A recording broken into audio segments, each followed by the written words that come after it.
నమస్కారం సార్. నమస్తే. సార్, తెలంగాణలో ఫోన్ ట్యాపింగ్ వ్యవహారం ఇంకా కూడా కొలిక్కి అయితే రాలేదు సార్. ఇప్పటికే పొలిటీషియన్స్ అందరూ కూడా ఆయా పార్టీల నేతలు మా ఫోన్లు ట్యాప్ చేశారని చెప్పేసి ఆరోపణలు అయితే చేశారు. ఇప్పుడు లేటెస్ట్గా జడ్జీల ఫోన్లు కూడా ట్యాప్ అయ్యాయి అని అంటున్నారు సార్. మరి అసలు ఏ జడ్జీల ఫోన్లు ట్యాప్ అయ్యాయి, ఎవరు చేశారు, దీనిపై మీ ఒపీనియన్ సార్? తెలంగాణలో ఇప్పుడు ఒక సంచలనమైన వార్త అదేంటంటే హైకోర్టుకు తెలంగాణ ప్రభుత్వం ఒక అఫిడవిట్ని సమర్పించింది. దీని నేపథ్యం ఏంటంటే తెలంగాణ హైకోర్టు ఈ ఫోన్ ట్యాపింగ్కి సంబంధించి సుమోటోగా కేసుని స్వీకరించింది. సుమోటో అంటే ఎవరు కంప్లైంట్ చేయకుండా సొంతంగా కోర్టులే కొన్ని కేసుల్ని వాళ్ళు స్వీకరించవచ్చు. దాన్ని సుమోటో కేసు అంటారు. పోలీస్ స్టేషన్లో కూడా అలా చేయొచ్చు. ఒక క్రైమ్ జరిగినప్పుడు ఎవరు కంప్లైంట్ ఇవ్వకపోయినా సుమోటోగా పోలీసులు కేసు పెట్టచ్చు. సో అది మన చట్టంలో ఉంది. అలాగా తెలంగాణ హైకోర్టు సుమోటోగా ఒక కేసు పెట్టింది. దీని మీద పెట్టి గవర్నమెంట్ని కంప్లీట్గా దీని మీద వివరాలు సమర్పించమనింది. సో హైకోర్టు చెప్పడంతో ప్రభుత్వం అఫిడవిట్ సబ్మిట్ చేసింది. అందులో సంచలన విషయాలు ఇప్పుడు బయటకు వచ్చాయి. ఆయన additional advocate general Imran Khan దీని మీద ఆర్గ్యుమెంట్స్ వినిపించారు. సో దీని మీద ఇప్పుడు సంచలన విషయాలు ఏమేమి బయటకు వచ్చాయనేది మనం చూద్దాం. సో దీంట్లో ప్రధానమైన A1 నిందితుడు ఎవరు? ప్రభాకర్ రావు, A2 ప్రణీత్ రావు, A3 నాయని భుజంగరావు ఏఎస్పీగా ఉన్నాడు టాస్క్ ఫోర్సు. సో ఇప్పుడు నాయని భుజంగరావు కన్ఫెషన్ రిపోర్టు పెద్ద సంచలనం అయింది. దాంట్లో ఇంతకుముందు కొన్ని విషయాలు మాత్రమే ప్రెస్కి లీక్ చేశారు. కావాలనే కొన్ని విషయాలు లీక్ చేశారు, ఇంకొన్ని విషయాలు లీక్ చేయలేదు. ఇప్పుడు కోర్టుకు పెట్టిన దాంట్లో అన్నీ బయటకు వచ్చాయి. కోర్టులో అన్నీ పెట్టాలి కాబట్టి కంప్లీట్ ఈ కేసుకు సంబంధించిన రికార్డ్స్ అన్నిటినీ కోర్టులో సబ్మిట్ చేశారు. సో అందులో కొన్ని విషయాలు షాకింగ్గా ఉన్నాయి. అందులో ఒకటేంటంటే హైకోర్టు జడ్జిల ఫోన్లు కూడా ట్యాప్ చేశారు వీళ్ళు. మామూలుగా ఇప్పటివరకు మనకు తెలిసింది ఏంది, రాజకీయ నాయకుల ఫోన్లు ట్యాప్ చేశారు. అందులో ప్రతిపక్షానికి చెందిన రాజకీయ రేవంత్ రెడ్డి, ఈటెల రాజేందర్ ఇలాంటి వాళ్ళవి. రెండోది తమ ప్రభుత్వంలో ఉన్న లేకపోతే తమ పార్టీలో ఉన్న రాజకీయ నాయకులవి, వీళ్ళవన్నీ చేశారు. అట్లాగే అధికారులు కొంతమంది అధికారుల ఫోన్లు కూడా ట్యాప్ చేశారు. అట్లాగే కొంతమంది పారిశ్రామికవేత్తలు కావచ్చు, వ్యాపారస్తులు కావచ్చు, ఇలాంటి వాళ్ళ ఫోన్లు కూడా ట్యాప్ చేశారు. అలాగే ప్రముఖ జర్నలిస్టుల ఫోన్లు కూడా ట్యాప్ చేశారు. అలాగే సినిమా వాళ్ళ ఫోన్లు కూడా ట్యాప్ చేశారు. సినిమా వాళ్ళ ఫోన్లు చేసి ఎవరికెవరితో రిలేషన్షిప్స్ ఉన్నాయి అవన్నీ కూడా కనుక్కొని వాళ్ళని బ్లాక్మెయిల్ చేయడం, ఇవన్నీ కూడా చేశారు. ఇప్పుడు కొత్తగా తెలుస్తున్న విషయం ఏంటంటే జడ్జిల్ని కూడా వీళ్ళు వదలలేదు.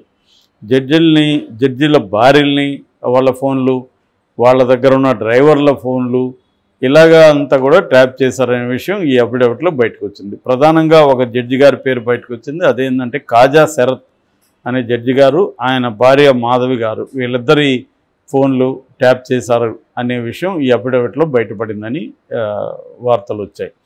సో అంటే జడ్జి గారి ఫోన్లు కూడా వీళ్ళు చేసి వాళ్ళకున్న బలహీనతలు కావచ్చు, లేకపోతే వాళ్ళకున్న ప్రైవేట్ అఫైర్స్ కావచ్చు, లేదా వాళ్ళు ఎవరెవరితో ఏమేమి మాట్లాడుతున్నారు, ఈ విషయాలన్నీ కూడా కనుక్కొని దాని మీద కూడా నిఘా పెట్టారు అనేది ఇప్పుడు ఆరోపణ. ఇది చాలా సంచలనంగా ఉంది. దీని మీద chief justice Alok Aradhe and justice T Vinod Kumar ఈ బెంచ్ దీని మీద సీరియస్గా స్పందించింది. దీని మీద కంప్లీట్గా డీటెయిల్స్ పెట్టమని, ఇంకా ఫర్దర్ డీటెయిల్స్ కావాలని అడిగింది. అలాగే కేంద్రానికి కూడా దీని మీద స్పందించమని, మీరేమి దీనికి జవాబు చెప్తారు అని కేంద్రానికి కూడా పార్టీ చేస్తూ కేంద్రానికి కూడా హైకోర్టు సీరియస్ అయింది. సో ఈ నేపథ్యంలో కేసీఆర్ అరెస్ట్ అయ్యే అవకాశాలు ఉన్నాయన్న వాదన ఇప్పుడు బయటకు వస్తుంది. ఎందుకంటే కోర్టులే కేసీఆర్ మీద కేసు నమోదు చేయమని చెప్పే అవకాశం ఉంది.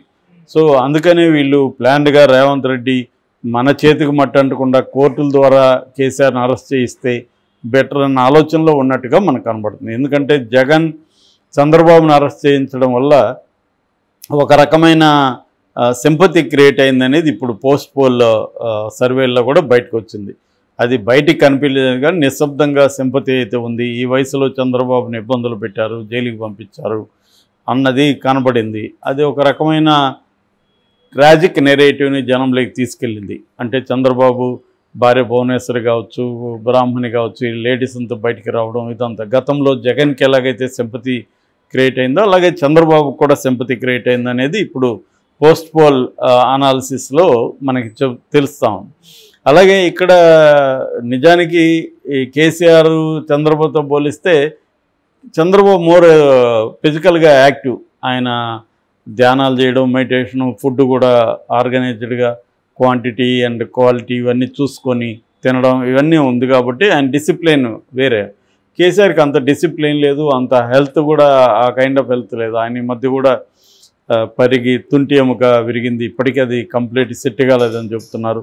ఈ క్రమంలో కేసీఆర్ని కానీ అరెస్ట్ చేసి జైలుకు పెడితే ఆయన బాధపడుతున్న విజువల్స్, వాళ్ళ ఫ్యామిలీ, వాళ్ళ భార్య, వాళ్ళ ఈ మనవాళ్ళు, పిల్లలు వ్యవహారాలంతా బయటకు వచ్చి ఇదొక సింపతి నెరేటివ్ ఏమైనా క్రియేట్ అవుతుందని రాహుల్ గాంధీ లాంటి వాళ్ళు కూడా కొంత వెనకంజ వేస్తున్నారని తెలుస్తుంది. అందుకని రేవంత్ రెడ్డి ప్లాన్ ఏంటంటే కోర్టుల ద్వారానే, కోర్టే అరెస్ట్ చేయమని చెప్పింది అనుకో, అప్పుడు సింపతి ఉండదు. ఇప్పుడు మనకి కవిత విషయంలో అదే జరిగింది. కవిత విషయంలో ఎక్కడ సింపతి అనేది లేదు. ఎవరితో మాట్లాడినా కావాల్సిందే సార్, ఇంకా 1 year జైల్లో ఉంచండి ఇలాగ మాట్లాడుతున్నారు. సింపతి రాలేదు. సింపతి వస్తుందని అనుకున్నారు కానీ సింపతి రాలేదు. అలాగా కేసీఆర్ని కూడా కోర్టు ద్వారా కానీ అరెస్ట్ చేస్తే, అప్పుడు కూడా జగన్ని మనకి గుర్తుంటే కోర్టు ద్వారా శంకర్రావు కాంగ్రెస్ నుంచి పిటిషన్ వేయడం, కోర్టు సిబిఐకి ఆదేశించడం, కోర్టు వల్ల అరెస్ట్ అయినట్టుగా ఉంది కాబట్టి కొంత ఇదైంది.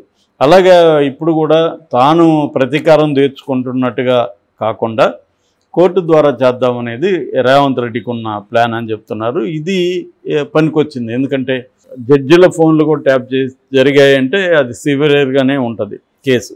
సో కోర్టులు కూడా సివియర్గానే తీసుకుంటాయి. ఎందుకంటే జడ్జిలు ఫోన్లు ట్యాప్ చేయడం అంటే జడ్జిల్ని ప్రెజర్కి గురి చేయడమే కదా, న్యాయాన్ని సక్రమంగా జరగకుండా ఇంటర్ఫియర్ కావడమే కదా. సో అది సివియర్గానే తీసుకుంటారు. ఇప్పుడు దానికి సంబంధించి మొత్తం ఇదైంది. దీంట్లో దాదాపు 100 మందికి సంబంధించిన స్టేట్మెంట్లు అవన్నీ కూడా తీసుకుంటున్నారు. ఒక్క ప్రణీత్ రావు టీంలోనే 10 మంది స్టేట్మెంట్లను వీళ్ళు కలెక్ట్ చేశారు. అట్లాగే ఈ డ్యామేజ్ అయిన మూసీలో హార్డ్ డిస్క్లంతా ప్రణీత్ రావు తీసుకెళ్ళి డ్యామేజ్ చేసేసాడు. అవన్నీ కలెక్ట్ చేసుకున్నామని అవి కూడా కోర్టుకు పెట్టారు. బట్ అందులో ఏది కూడా డేటా రికవరీ కాలేదు. నేను చాలాసార్లు చెప్పాను, మామూలుగా అట్లా ముక్కలు చేసేస్తే ఇంకా డేటా రికవరీ చేయలేం. మామూలుగా దాంట్లో డేటా డిలీట్ చేసేసి కంప్లీట్గా చేసేసినా కూడా హార్డ్ డిస్క్ కానీ అలాగే ఉంటే హార్డ్ డిస్క్లో నుంచి డేటా రికవరీ చేయొచ్చు. ఆ మధ్య ఒక పెళ్లి వీడియో చేసిన అతను, నాకు తెలిసిన అతను కంప్లీట్గా డేటా పోయింది. డేటా పోతే ఒక పెళ్ళి అంటే మళ్ళీ అది ఉండదు కదా. దాంతో అతను ఇండియాలో ఎక్కడ ట్రై చేసినా కుదరలేదు. చివరికి అతను 11 lakhs ఎంతో ఖర్చు పెట్టి అమెరికాలో డేటా రికవరీ చేసుకుని రాగలిగాడు. ఆయనకు వచ్చిన రెమ్యునరేషన్ కూడా అంతే. కానీ అతనికి ఏంటంటే తన బ్యాడ్ నేమ్ రాకూడదని ఎంత కష్టపడి చేయించాడు. అలాగా హార్డ్ డిస్క్ ఉండి అదేమన్నా ఖరాబ్ అయింటే చేసుకోవచ్చు, కానీ దాన్ని ముక్కలుగా నరికేశాడు. ప్రణీత్ రావుకి ఇవన్నీ ఐడియా ఉంది కాబట్టి టెక్నికల్గా ఆయన దీనంతా కూడా ధ్వంసం చేసేసాడు. అందువల్ల ఇప్పుడు అటువంటి ఇది లేవు. కాబట్టి బేసిక్గా ఈ కేసులో ఒకవేళ కేసీఆర్ అరెస్ట్ అయినా దీంట్లో ఏదో పనిష్మెంట్ పడిపోతుందని నేను అనుకోవట్లేదు. ఎందుకంటే సాక్ష్యాధారాలు రేపు నిలవు. ఇవన్నీ కూడా కన్ఫెషన్ స్టేట్మెంట్లు మాత్రం ఇప్పటివరకు ఎవరు కూడా అప్రూవర్గా మారలేదు. అప్రూవర్గా మారితే కొంత ఇబ్బందులు ఉండొచ్చు. అప్రూవర్గా మారుతారా లేదా కూడా తెలియదు మనకి. మారే అవకాశాలు అయితే ఉన్నాయి ఈ కేసులో. అప్రూవర్గా మారితే మాత్రం కేసీఆర్ జైలుకి వెళ్ళక తప్పదు. మారకపోయినా కూడా కోర్టు చెప్తే మాత్రం జైలుకి వెళ్ళక తప్పదు. ఒక యాంగిల్. రెండవ యాంగిల్, దీన్ని సిబిఐకి ఇవ్వమని ఎప్పటి నుంచో బీజేపీ చెప్తుంది. ఆ రకంగా ఇప్పుడు కోర్టు కానీ సిబిఐకి ఆదేశిస్తే రేవంత్ రెడ్డి చేతిలో నుంచి అది మోడీ చేతిలోకి వెళ్ళే అవకాశం ఉంది. అప్పుడు మోడీ ఖచ్చితంగా కేసీఆర్ని జైలుకి పంపించే అవకాశం కూడా ఉంది. ఎందుకంటే మోడీకి కూడా బీఆర్ఎస్ని తొక్కేయాలనే కోరిక ఉంది. బీఆర్ఎస్ని తొక్కేస్తే తర్వాత రేవంత్ రెడ్డి సంగతి మనం చూసుకోవచ్చు అనేది కూడా మోడీకి ఉంది. ఎందుకంటే తెలంగాణలో వాళ్ళకు ఒక హోప్ క్రియేట్ అయింది. 8 ఎంపీ సీట్లు రావడం మాటలు కాదు తెలంగాణలో.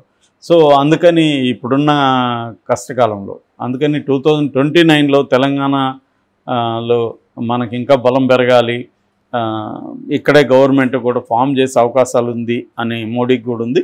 ఆ క్రమంలో కేసీఆర్ అయితే జైలుకి పోయే అవకాశాలు ఎక్కువగా కనిపిస్తున్నాయి.